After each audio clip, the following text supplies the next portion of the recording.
आज की इस वीडियो में आपको हम ये बताने वाले हैं कि किस तरह फैक्ट्री में मशीन से बनाई जाती हैं हमारी रोजमर्रा के इस्तेमाल में आने वाली चीजें। बस वीडियो के अंत तक बने रहिएगा।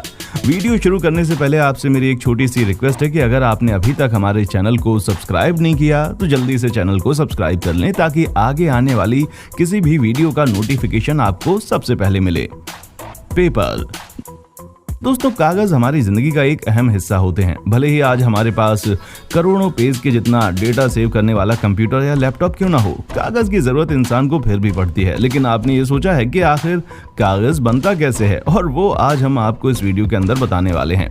कागज बनाने के लिए सबसे पहले पेड़ के तने से उसकी छाल निकाली जाती है। उसके बाद इसके छोटे छोटे 3 या 4 इंच के टुकड़े कर लिए जाते हैं। फिर इन टुकड़ों को डाइजेस्टर में डालकर लिकर रसायन में पकाया जाता है। जब ये पूरी तरह से पक जाते हैं तो लुगदी में परिवर्तित हो जाते हैं। इसे पल्प कहते हैं। इस पल्प को क्लोरीन या ऑक्सीजन डालकर ब्लीचिंग और क्लीनिंग किया जाता है। इसके बाद इसकी कुटाई और रिफाइनिंग भी की जाती है। इसके बाद इस लुगदी में कागज के अनुसार रंग, पिगमेंट और फिलर आदि मिलाया जाता है। इस लुगदी को क्लीनर्स मशीन में सफाई करके मशीन चेस्ट सेक्शन में भेज दिया जाता है। मशीन चेस्ट से इन फैन पंप के माध्यम से पेपर मशीन के हेड बॉक्स में भेज दिया जाता है, जहां पर इसकी संघनता 1% से भी कम रखी जाती है। हेड बॉक्स से ये लुगदी को वायर पर भेज दिया जाता है, जहां इसमें से पानी अलग किया जाता है और पेपर सीट बन जाती है। इसके बाद ये सीट प्रेस सेक्शन में चली जाती है। फिर ड्रायर पर गुजरने के बाद ये सूख जाती है। इसके बाद ये कागज पॉप रील पर इकट्ठा किए जाने के बाद छोटे पेपर रोल्स में विभाजित किया जाता है। बाद में कटर मशीन की मदद से जरूरत के अनुसार अलग अलग पेपर साइज में कट करके फिनिशिंग सेक्शन में भेज दिया जाता है। इसी प्रकार अनेक प्रक्रियाओं से गुजरकर कागज तैयार होता है। सॉल्ट, क्या आपने कभी सोचा है कि किस तरह बनता है ये नमक जो कि हम रोज ही दाल और सब्जी के अंदर डालते हैं? आखिर वो क्या है और ये बनता कैसे है? अगर आपका जवाब नहीं है तो इस वीडियो को जरूर देखें।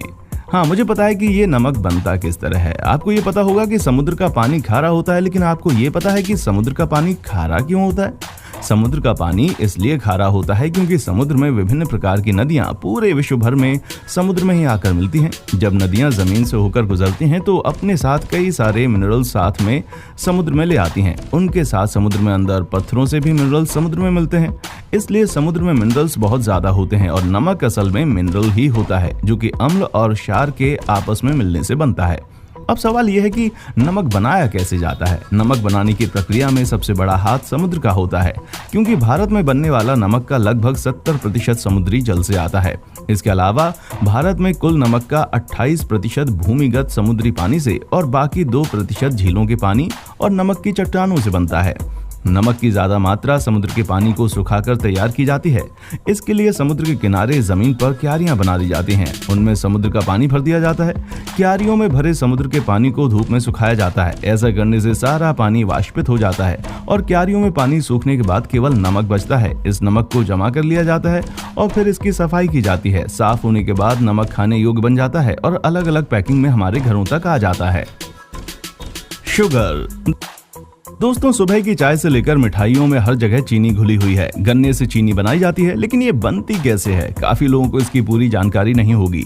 आज हम आपको गन्ने से चीनी बनाने की पूरी प्रक्रिया की जानकारी देंगे। हमारे देश में चीनी सरकारी, निजी चीनी मिलों के अलावा क्रशर और छोटे कोल्हुओं पर भी बनती है, लेकिन चीनी बनाने का सबसे बड़ा काम निजी चीनी मिलों के पास ही है। किसान के खेत से गन्ना तुलाई के बाद ट्रक और ट्रैक्टरों से चीनी मिल एक ऐसे एरिया में आता है जहां एक बड़ी नहर सी मशीन होती है, जिसमें ट्रकों से गन्ना गिरता है और गिरने के साथ ही कटता हुआ आगे बढ़ता चला जाता है। फिर उसकी पिराई होती है। ट्रकों और ट्रैक्टरों का गन्ना जिस ऑटोमेटिक बेल्ट पर हाइड्रोलिक मशीन से गिराया जाता है, वहां पर लगी हुई ब्लेड से छोटा होता हुआ कोल्हू तक पहुंच जाता है। ज्यादातर चीनी मिलों में 3 से 5 कोल्हू एक कतार में होते हैं, जिनमें गन्ने से जूस निकलता है। गन्ने का जूस निकलने के दौरान ही उसके साथ साथ भाप से उसे गर्म किया जाता है। इसके साथ ही यहाँ पर गन्ने बड़े बड़े चुम्बकों के माध्यम से गन्ने के रस में मिले लोहे जैसे ठोस पदार्थों को अलग कर दिया जाता है। गन्ने के जूस में शुरू से ही गर्म भाप इसलिए मिलाई जाती है ताकि वो किसी तरह का फंगस ना लग पाए। साथ ही वो जूस से सिरप बनाने में मदद करती है। बॉयलर से चीनी बनने तक का जूस का तापमान अलग अलग स्टेज पर 60 से 110 डिग्री सेल्सियस तक होता है। आमतौर पर चीनी शहर की एक कॉलोनी जितने क्षेत्रफल में होती है, जिसमें एक भाग में किसानों द्वारा गन्ना लाने का इंतजाम किया जाता है, दूसरे कोल्हू, टरबाइन और स्टीम बॉयलर होते हैं, जबकि तीसरे पार्ट में जूस के शुद्धिकरण गाढ़ा होने के बाद चीनी बनने और पैकिंग का इंतजाम होता है। कोल्हू सेक्शन से बड़े बड़े पाइपों के द्वारा गर्म जूस चीनी बनाने वाले बॉयलर सेक्शन में आता है। यहाँ इसमें चूना और सल्फर गैस मिलाई जाती है ताकि गाढ़े होते जूस से शीरा, मड समेत दूसरे तत्व बाहर निकल सकें। इसके बाद उसे दाना बनाने की होड़ तक गाढ़ा करते हैं। जब ये तरल गुड़ जैसा बन जाता है तो वो उसे एक विशेष मशीन के जरिए दानों में बदलकर चीनी बना दिया जाता है। तो इस तरह चीनी बनाई जाती है। दोस्तों, अगर आपको कोई और तरीका पता है तो उसे जरूर हमारे साथ शेयर करें। Glass bottles machine. दोस्तों, ग्लास बॉटल का इस्तेमाल एक ना एक बार आप सभी ने अपनी लाइफ में जरूर किया होगा। साथ ही उसके अंदर स्टोर किया जाने वाली वाइन या विस्की के बारे में सुना या इस्तेमाल जरूर किया होगा, और अगर इस्तेमाल नहीं किया होगा तो सुना जरूर होगा।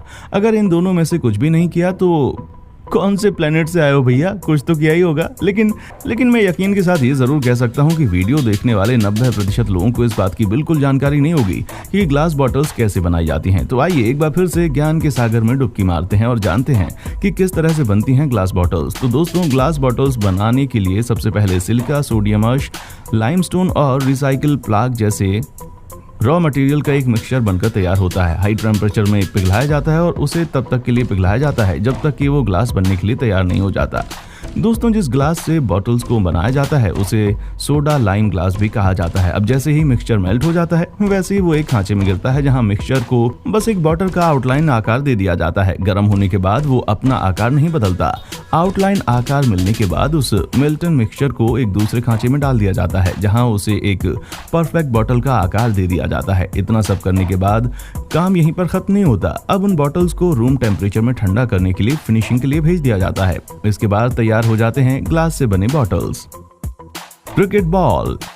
दोस्तों, अगर आप क्रिकेट देखने या खेलने के शौकीन हैं तो आपके मन में ये सवाल जरूर आता होगा कि आखिर क्रिकेट के अंदर इस्तेमाल की जाने वाली बॉल किस तरह बनाई जाती है। तो आइए आपके हर एक सवाल का जवाब देना हमारा फर्ज है। स्टार्ट करते हैं। वैसे अलग अलग प्रकार के मैचों में अलग अलग हिसाब से अलग अलग रंगों की गेंद का इस्तेमाल किया जाता है। टेस्ट क्रिकेट में घरेलू खेल शौकिया क्रिकेट, पारंपरिक लाल क्रिकेट की गेंद का इस्तेमाल आमतौर पर किया जाता है। कई एक दिवसीय क्रिकेट मैचों में फ्लाइट लाइट्स के नीचे दिखाई देने के लिए एक सफेद गेंद का उपयोग किया जाता है। 2010 के बाद गुलाबी गेंद के कलर को भी जोड़ दिया गया। अब आमतौर पर क्रिकेट के अंदर सफेद, लाल और गुलाबी रंग की गेंद का इस्तेमाल किया जाता है। दिन और रात दोनों में अलग अलग गेंद के रंग का प्रयोग किया जाता है। जैसे रात के अंदर गेंद का रंग सफेद चुना जाता है।